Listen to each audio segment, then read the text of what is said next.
roll। तो स्टूडेंट्स अस्सलाम वालेकुम। तो स्टूडेंट्स ये रहा हमारे पास न्यूमेरिकल नंबर 3.2 जिसमें वो कहता है an enhancement n MOS transistor, यानी कि हमारे पास एक ट्रांजिस्टर है। इन्हेंसमेंट मतलब कि वही बात फिर से उसने कह दी है कि एक फ़र्ज़ कीजिए एक ट्रांजिस्टर है, हमारे पास मॉसफेट है, ठीक है, has mu n C O X. यहाँ पे बच्चों तुम फंसोगे कैसे, आपको यही नहीं पता ये किसके बराबर है। ये के एन प्राइम है यार, जिन्होंने प्रीवियस लेक्चर लिया उनको पता है ये के एन प्राइम की वैल्यू है। के एन प्राइम हमें दिया गया, ठीक है, K n prime is equal to 20 micro, micro मतलब कि 10⁻⁻⁶ अम्पेयर पर वोल्ट स्केयर। उसके बाद W ओवर एल उसने विड्थ ओवर लेंथ की वैल्यू दी है, फिर VT की वैल्यू दी है, फिर लैम्डा की वैल्यू दी है, और वो कहता है कि फाइंड करो GM एंड R नॉट को। दी बायस वोल्टेज VGS हमारे पास 2 वोल्ट हो। पहले तो ये शर्त है कि आपके पास सिर्फ VGS वोल्टेज गिवन हो, और दूसरी शर्त ये है कि अगर आपके पास ID हो तो फिर आप कैसे उसको मालूम करोगे। तो यानी हमने एक साथ दो क्वेश्चन सॉल्व करने हैं, मेन ये चक्कर है। तो चलो वो स्टार्ट करते हैं।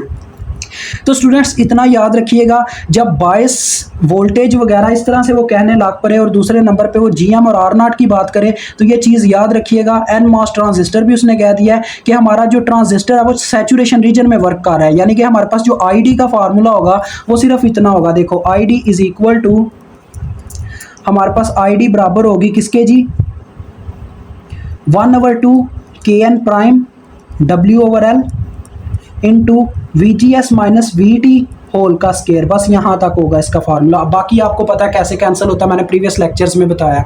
जो ओवरऑल प्लेलिस्ट देख रहे हैं लाइन वाइज उनको कोई मसला नहीं आएगा यहाँ पे। अब ये एज उस सॉल्व कर रहे हैं, अभी हम एज उस जिसमें से हमें सिर्फ VGS की वैल्यू दी गई है, एज उसके थ्रू मैं इसको सॉल्व कर रहा हूँ। GM और R नॉट मैंने निकालना है।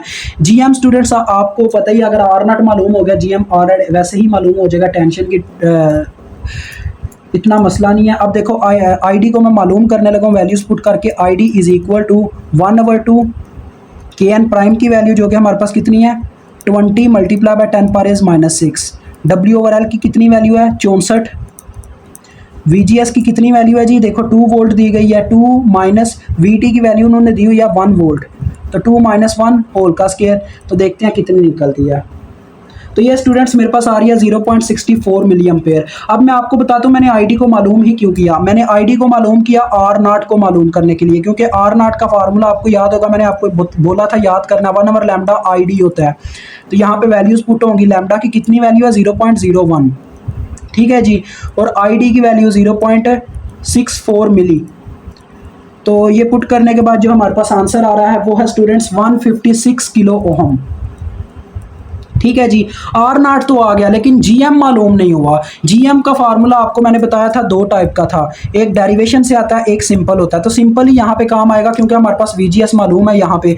तो फार्मूला क्या था जी, वो फार्मूला था KN prime W over L into VGS minus VT, बस इतना सा फार्मूला था वो। तो अगर मैं वैल्यूज पुट करता हूँ तो देखो स्टूडेंट्स क्या आता है, KN प्राइम की जगह आ जाएगा 20 मल्टीप्लाई बाय 10⁻⁻⁶, और W ओवर एल की क्या वैल्यू है 64, और VGS माइनस VT मतलब के हमारे पास आ जाएगा 2 माइनस 1।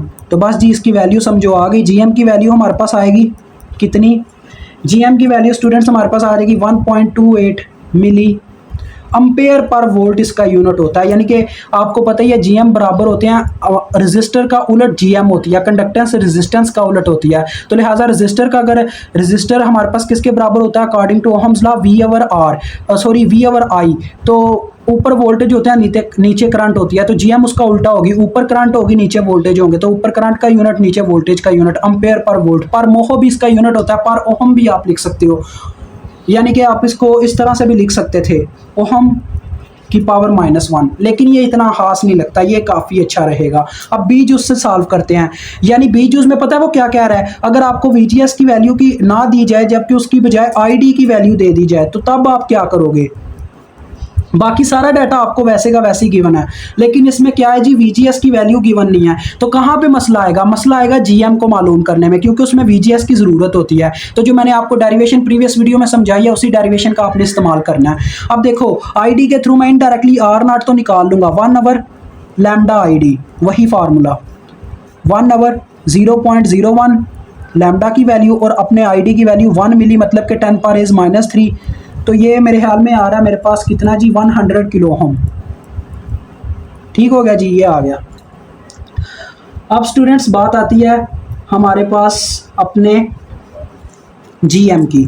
तो जीएम का फार्मूला जो डेरिवेशन से आया था वो आपने समझ लेना, अलहदा से उसकी वीडियो बना दी गई हुई है। तो उसका फार्मूला हमारे पास आया था 2 times of K n prime W over L multiply by I D, ये फार्मूला था। तो वैल्यूज पुट करो, वैसे ही फाइंड आउट कर लो। जीएम इज इक्वल टू हमारे पास आ जाएगा under root of 2 multiply by K n prime की वैल्यू जो कि कितनी है हमारे पास 20 माइक्रो, मतलब कि 20 मल्टीप्लाई बाय 10 पावर इज -6, जबकि डब्ल्यू ओवर एल की वैल्यू 64 है और आई डी की वैल्यू उन्होंने दी हुई है हमें 10 मिली एम्पेयर, सॉरी 10 नहीं है 1 मिली है, 1 मिली। तो 10 पावर इज -3 इसको मैं लिख सकता हूँ मिली को, ठीक है। तो इसको ओवरऑल हल करने के बाद जो हमारे पास जीएम की वैल्यू आती है वो आती है स्टूडेंट्स 1.6 मिली। और आपको पता है जीएम का क्या यूनिट होगा, एम्पेयर पर वोल्ट या पर ओहम, इन दोनों में से कोई एक यूनिट आप लिख सकते हो। तो यहाँ पे आपका ये न्यूमेरिकल हल होता है। मुझे उम्मीद है आपको समझ आ गई होगी। अल्लाह हाफिज़, अस्सलाम वालेकुम।